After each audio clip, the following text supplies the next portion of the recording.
Nakalabas tayo ngayon. Dito ako sa duyan. Gising na yan? Ang bilis naman magising ng bata na yan. Sarap ng hangin. Ay, grabe. Ang kulit mo, brownie, ah. Ang kulit mo, brownie, ah. Hiyam. Hiyam. Hindi pwede hiyamin.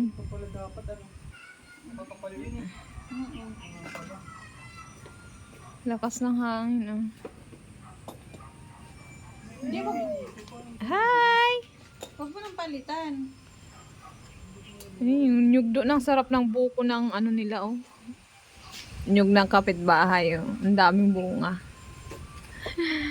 Ang sarap ng buko, kaso paano maakyat yan? Uy, napakataas. Wala pa namang mga ano. Bago ka pa makarating doon sa taas, nginig na ang tuhod mo. Hindi uso sa kanila yung nilalagyan. Oo. Inaano nila yan dito, sinusungkit. Hindi katulad sa atin na inaakyat. Dito sa kanila, sinusungkit nila ang nyug. Hi! Hi, bebe! Hi! Sus! Hello! Eh, gising lang. Lakas ng hangin, oh, ay patay ang aming mga kaimito. Ubos na ang bunga. Wala nang natira. Wala na, ubos na. Dinaanan na ng bagyo ngayon. Ang lakas naman ng hangin. Wala na talagang natira dyan.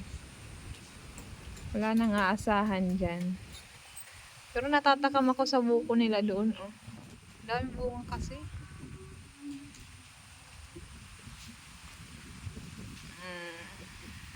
Sarap ng hangin, makulimlim. Sana wag umulan, ano. Ganyan lang sana. Balikan mo na lang ulit yung maliit. Magtira ka lang ng kaunting ano. Ay, oh, sarap ng hangin, oh. Lakas ng hangin. Sana ganyan lang, hangin lang.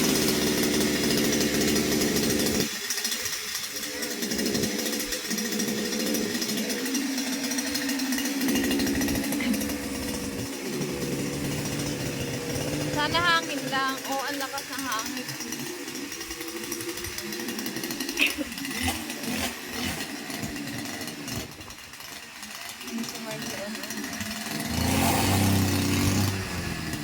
Doon muna sa mga matatangkad.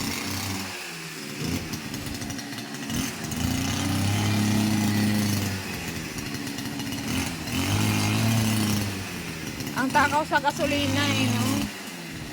3 litro yan pala ang naaano. 3 litro na. Baka maano yung bayabas dyan. Kaya nga, baka maano nga. Baka maano niya. Anuhin mo yung bayabas.